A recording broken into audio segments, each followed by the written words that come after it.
Yes, hello and welcome everybody. It's Chris here from the Ministry of Dice, and I'm back again today with another Organised Play Kit retrospective.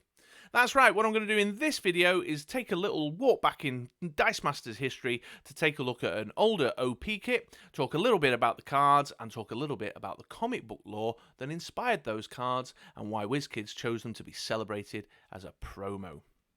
If you're new around these parts, you've not experienced organised play kits before, or you've not seen one of my previous videos, although you should, because they're awesome, then let me give you a little bit of context. WizKids produce usually 3 card sets. Sometimes the card number changes, but usually, traditionally 3 card sets that local gaming stores can order and use as prizing in their local level events. These sets will have different distributions of the cards, so there'll be 2 cards where you get 5 of them, and then there'll be a 3rd card where you'll get a higher volume, I think around 20 if I remember correctly. The idea being that 1st place and 2nd place will get one of each or some distribution of the 2 rarer cards, maybe awarded to the Fellowship or Sportsman Award as well, and then the card with the larger volume will be given as the door prize, as a participation entry gift. Oftentimes they will be either alt art reprints of existing cards, so it'll be a card that game text will be the same but it'll have different artwork on it, or you'll get a fresh new card with a fresh new game text but will be using the same dice from other cards in that set. Before we go any further, if you enjoyed today's video, please do hit the like, the thumbs up, give me a little cheeky thumbs up, and if you're not already subscribed to the channel, hit the subscribe button. Also, can we recommend that you hit the notification bell so you don't miss any of our video content again? We love you guys, you're the best audience in the world. Dice Masters has a fantastic community, and we'd really love to have you on as a regular viewer. Alright, there's all the salesy bobbins done. But do it, of course. But that's all over and done with. So now let's get into it. And in today's video, I'm working through them in chronological order, and we are going to be talking about the Days of Future Past set. Let's talk a little bit about Days of Future Past. And I don't think it would be understating it to say that this is possibly one of the most influential modern day comic books. It literally changed the way comic books were written, and its influence goes beyond comic books as well. I'll talk about that in a minute. It was part of the Uncanny X-Men. It was issues 141 and 142. If I've remembered that incorrectly as I'm freestyling, then I'll pop a little thing up on the screen to correct myself. But yeah, 141 and 142, I'm pretty sure. It was Chris Claremont and John Byrne again, who were also responsible for the Days of for the Dark Phoenix saga storyline that I talked about in the last video. Another equally seminal X-Men story. But yeah, it wouldn't be understating it to say that this is possibly one of the most influential comic book storylines, which is pretty incredible when you consider the fact that it took place over just 2 issues. It's such a lean story, such a taut narrative that is delivered in just 2 very short installments. Why is it so influential? Well, I'll get into the storyline in a minute, and before I go any further, spoiler alert, if you've not read Days of Future Past, or you don't want spoilers for Days of Future Past, then don't carry on beyond this point. Hit like before you go, though. But it's something about the structure of the narrative and the way that Chris Claremont built the story up, and also the setting, actually. So the fact that it's over a very short, punchy, kind of aggressively delivered 2-issue piece. The story opens up in a way, what we call in media res, so you kind of join partway through the story. The audience, the reader, doesn't really know what's going on. It's not until a bit later on in the narrative we kind of find out the deeper context of what's happening with the story.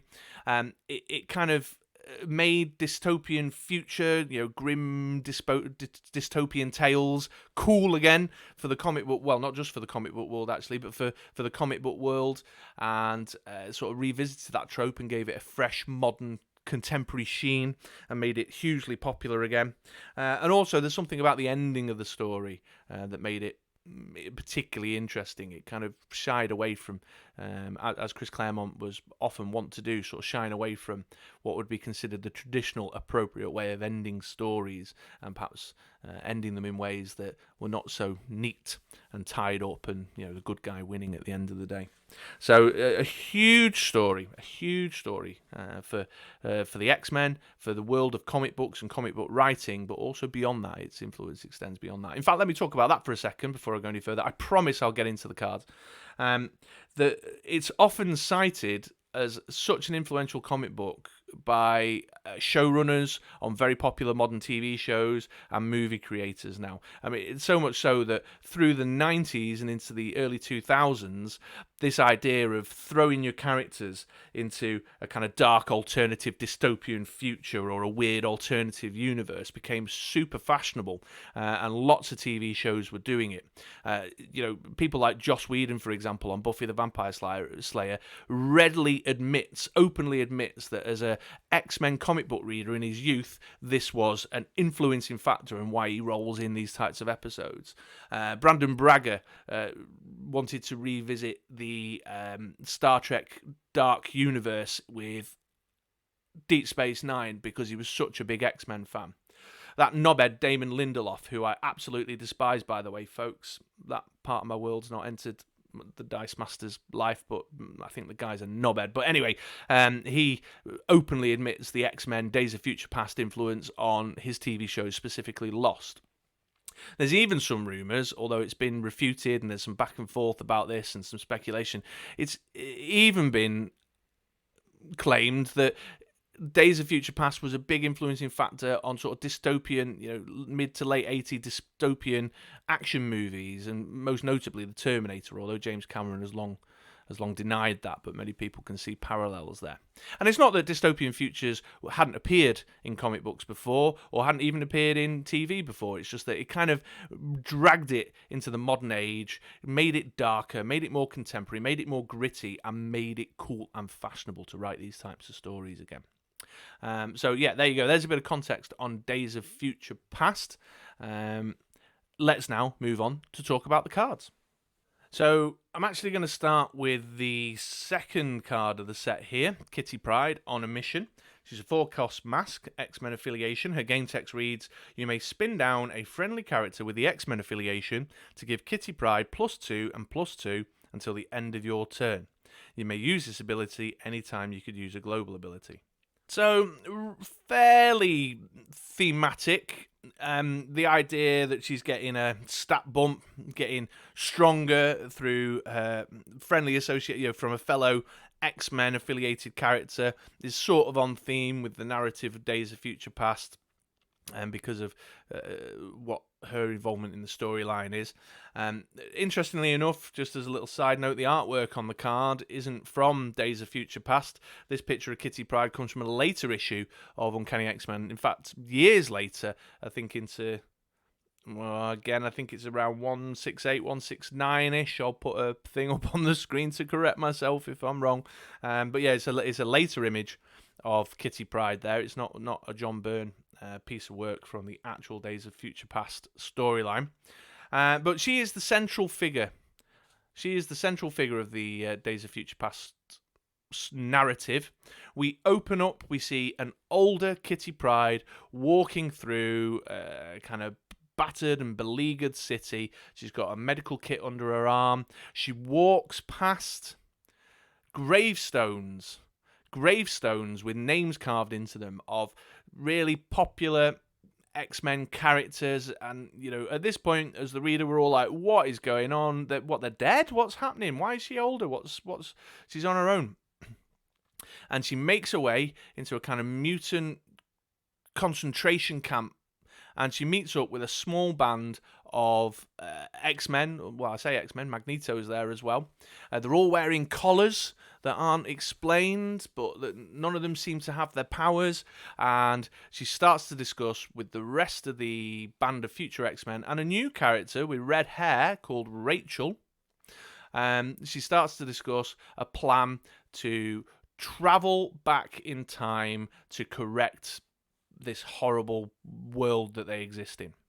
So the intention is that she uses her powers with the support of Rachel, who seems to have some mutant abilities of her own, to take her consciousness and fire it back through time into her younger self, where she is going to then engage the help of the present day X-Men team to prevent a historical event that was the cause of the dark dystopian world that we've just seen in the previous pages.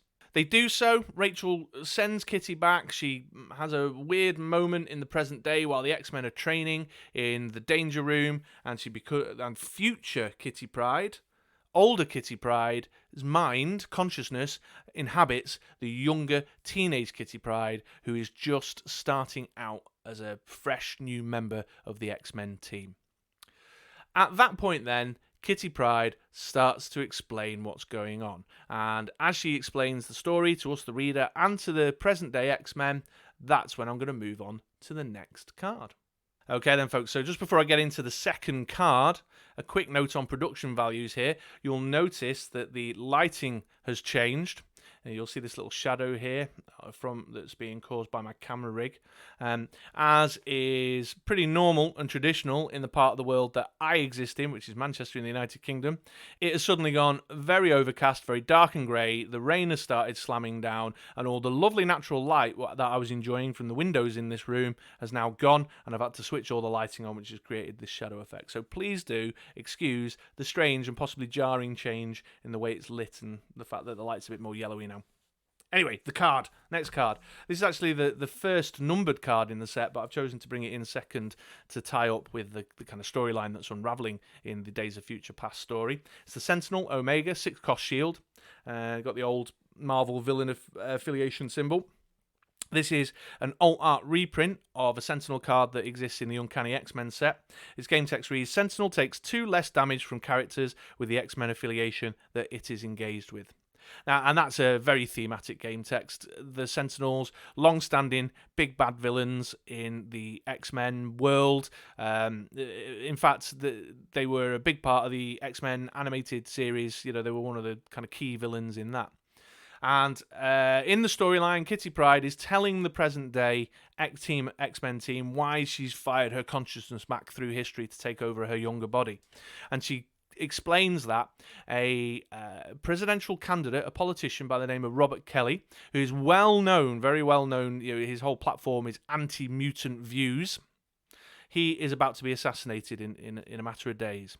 And this assassination does not have the desired effect. It is believed that the assassin wanted to kill him because of his anti-mutant views, but in fact, that death causes anti-mutant hysteria across the United States to amplify, and so the Sentinel program, which is a big mutant fighting robot that the government has been building, gets accelerated, and they manage to oppress the mutant population in North America. They start to throw them in concentration camps, make them wear overalls where they're marked out as mutants, put the collars on that turn their powers off, and the Sentinels are like the sort of the guards, the police force that are going around capturing mutants and oppressing mutants. Which is an important callback, really, to all the way back to the beginning of X-Men and the Stan Lee days, where he's talking about the ideas of equality, and he's talking about the ideas of cultural oppression, and Magneto's history and what his storyline is. So it's a theme and an idea that the X-Men come back to often. And so the assassination of Robert Kelly created this world where the Sentinel program and anti-mutant attitudes have become the norm, and she has travelled back in time in an effort to prevent the assassination and to recruit the present-day X-Men to help her prevent the assassination, so that the future will change and there'll be a brighter future for all. While this is going on, we discover that the plot to kill Robert Kelly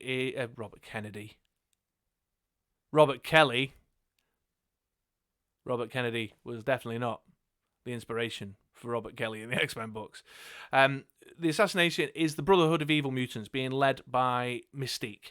It is their intention with their very hardline pro-mutant activity to assassinate him because of his views.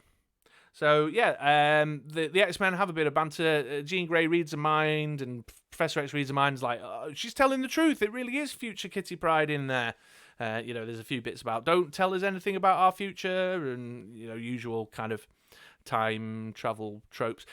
Just as a little side note, I've forgotten whether I mentioned it in the intro to this video, but this was also kind of the point in history when all the timey-wimey style X-Men stories really took off, and from this point onwards, this whole kind of time travel thing about the X-Men became very much a reality.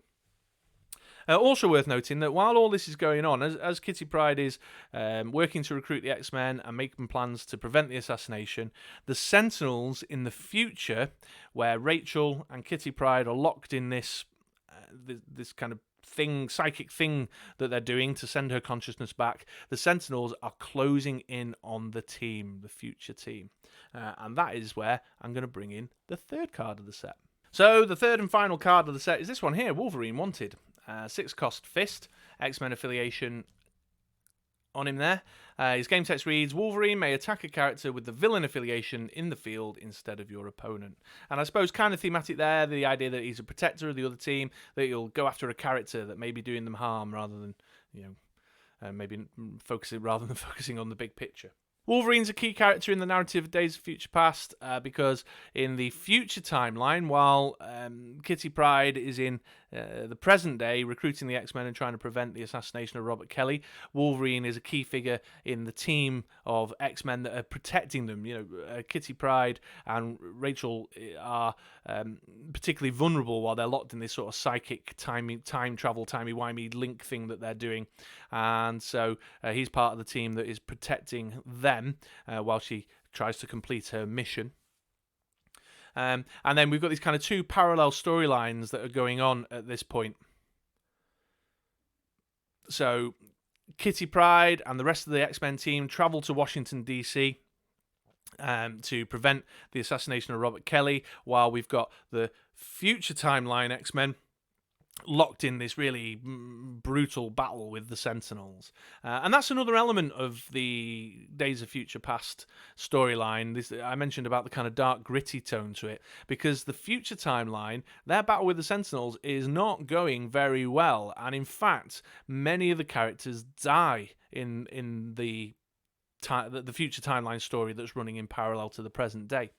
Wolverine specifically meets a very grim end. He's like literally melted, because that's the only way to kill him with his healing factor. And at one point in the storyline, you've got Rachel cradling Kitty Pryde, hiding in a doorway, going, "Please complete your mission. I can't fight. We're all doomed if you don't complete your mission, because we're the only two left, and I can't fight. I've got you. I'm doing my thing with you to hold you in the past," kind of thing. So there's a really sad kind of dark element to the storyline there that's going on. But in the present day, the X-Men, they travel to Washington, D.C. to prevent the assassination of Robert Kelly. They discover at this point that it's the Brotherhood of Evil Mutants that's behind the assassination attempt, and they discover that Mystique, using her shape-shifting powers, has infiltrated his office in Washington, D.C. And just at the moment that they're about to murder Robert Kelly, the X-Men turn up and they get into a big old classic ruck with the Brotherhood of Evil Mutants. Now, what's particularly interesting about this is that they do succeed in preventing the assassination of Robert Kelly. The Kitty Pryde is the character that does it. Just as Destiny, one of the members of the Brotherhood, is about to kill him, she kind of leaps in and saves him. And almost instantly at that point, her consciousness shoots back, disappears, presumably back to the future timeline, indicating success, that she's managed to change the future timeline. But another interesting element is that Robert Kelly is kind of, even though he's grateful to have been saved, there's these little kind of, the speech bubbles in there where he's like, "Look at this battle that you've just had, all the collateral damage, mutants, they don't care about normal people in the normal world," kind of thing. So there's like his anti-mutant views are still sort of in the undercurrent, and the very last scene of the book actually is interesting. Because it implies that he's still going to continue campaigning against mutants. but they succeed, and the present day X-Men are like, whoa, so did we do it? Have we saved the future? One important piece of storyline is just a single speech bubble from Professor X. He says, we don't know. We've no idea. We do not know if our efforts in the present day to stop the assassination of Robert Kelly has succeeded in changing the future, and whether Kitty Pryde has gone back to a better place. We don't know. And that is never bottomed out. Well, I say never bottomed out. It's not bottomed out in that narrative. The whole time travel thing, as I said before, it becomes a thing, and it comes back many, many times, and they discover that, mutant futures are not very pleasant. One other thing I wanted to mention, actually, just while I'm thinking about it, I just glanced at the card. So this card image on Wolverine here is actually the cover to X-Men 141. This has been replicated and parodied and homaged many times since its release.